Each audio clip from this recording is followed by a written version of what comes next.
안녕하세요. 별별 상식의 김PD입니다. 20대 대통령 윤석열 당선인의 취임일에 맞춰 이번 영상에서는 대한민국 역대 대통령의 주요 업적을 알아보겠습니다.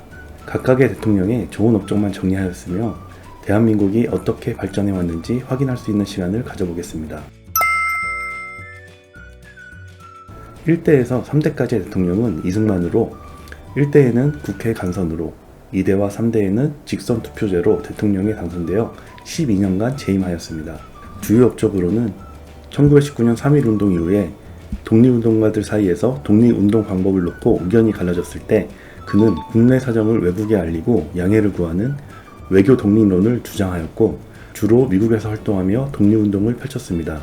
또한 건국절에 대한 논란이 있긴 하지만 1948년 8월 15일 이승만은 그의 추종 세력과 함께 미군 정 및 유엔의 협조를 얻어 남한 총선을 관철시키는 데 성공하였으며 그 선거에 입각하여 대한민국을 건국시켰습니다. 보통선거제도는 또 하나의 큰 제도를 도입시켰는데요. 바로 의무교육제도입니다. 모든 국민들이 올바른 판단을 하기 위해서는 교육을 받고 현명한 국민과 대중이 있어야 했기 때문입니다. 대한민국이 출범하던 1948년에는 문맹률이 80%에 이르렀기 때문에 이대로는 정상적인 민주주의가 불가능하다고 여겨 1949년에는 모든 어린이가 6년제 초등교육을 무상으로 받도록 하는 의무교육제도를 도입하였습니다. 그리고 현재의 한미동맹의 상징이자 기반이라고 할 수 있는 한미 상호방위조약을 체결하는 데 앞장섰습니다. 1952년 2대 대통령 선거 당시에는 국민들이 직접 투표를 통하여 대통령을 뽑는 직선제를 시작하여 74.6% 득표율로 2대 대통령으로 재선에 성공하게 되었습니다. 이는 간접선거를 할 경우 대통령 당선이 불투명해지자 직선제를 선택한 일이긴 하나 민주선거제도 확립이라는 업적을 만들게 되었습니다. 또 하나의 큰 업적으로는 농지개혁을 들 수 있습니다. 토지는 한 국가의 체제를 결정하는 매우 중요한 요소로 토지가 구주인가 사회인가에 따라서 민주주의 국가와 공산국가로 구별되기도 하죠. 건국 이후 한반도는 모든 면에서 백지 상태였고, 이에 이승만 대통령은 1949년 농지개혁법을 확정하며 연평균 생산량의 30%를 5년간 정부에 지급하면 자기 농지가 되도록 해주었고, 개혁의 주체가 되는 농림부 장관에는 당시 이승만의 정적인 조봉암을 임명시켰습니다. 이 업적을 높게 평가하는 이유는 바로 이승만도 예상하지 못한 1950년 6월 25일에 발생한 한국전쟁에서 확인할 수 있습니다. 지킬 것이 있는 국민과 지킬 것이 없는 국민의 차이가 있었기 때문입니다. 또한 농지개혁은 갑신정변으로도 패지 못한 양반계층을 사라지게 하는 힘이 있었습니다. 4대 대통령은 윤보선으로 4.19 혁명으로 인해 이승만 정권이 사퇴한 후 민주당 후보로 출마하여 대통령으로 선출되었습니다. 하지만 2년을 채우지 못하고 5.16 군사정변으로 인하여 사퇴하게 되었습니다. 짧았던 임기 탓에 이렇다 할 업적은 없었습니다.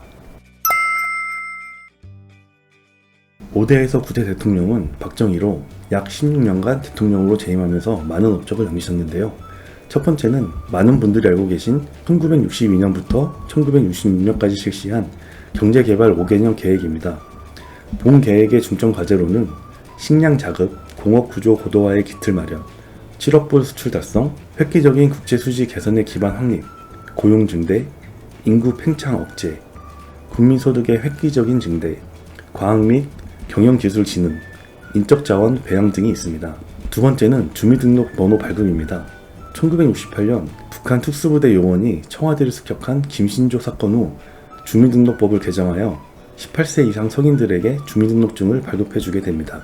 이는 간첩 식별을 목적으로 시행하게 된 것입니다. 참고로 1968년 11월 21일 1호 발급자는 박정희 전 대통령이고 2호 발급자는 유경수 여사입니다. 세 번째는 경부고속도로 건설입니다. 경부고속도로는 1968년 2월 1일 첫 삽을 뚠 후 2년 5개월 만인 1970년 7월 7일 완공되었습니다. 서울 양재동에서 부산 구서동까지 420km에 이르며 서울 부산 간의 이동시간이 15시간대에서 5시간대로 단축되었고, 자동차 산업 발전, 제철 수요 증대, 인접도시 발전, 지방공업단지 연결, 국토균형 발전 등 다양한 시너지 효과가 창출되었습니다. 한강의 기적으로 불리는 대한민국의 역사의 시작으로 볼 수도 있겠습니다. 네 번째는 그린벨트입니다. 1971년 6월 12일 박정희 대통령은 그린벨트와 관련된 첫 지시를 내렸습니다.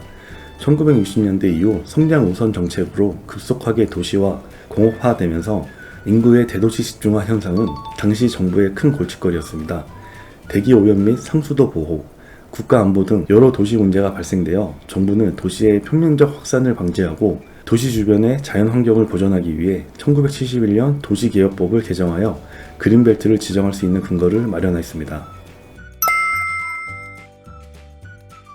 10대 대통령은 체계화로 재임 기간은 1년을 채우지 못했습니다. 1979년 10월 26일 박정희가 궁정동에 위치한 안가에서 피습을 당해 사망하고 당시 국무총리였던 최기하를 대통령 권한 대행으로 하는 과도 내각을 출범했습니다. 이후 통일주체 국민회의에서 10대 대통령으로 선출되었습니다.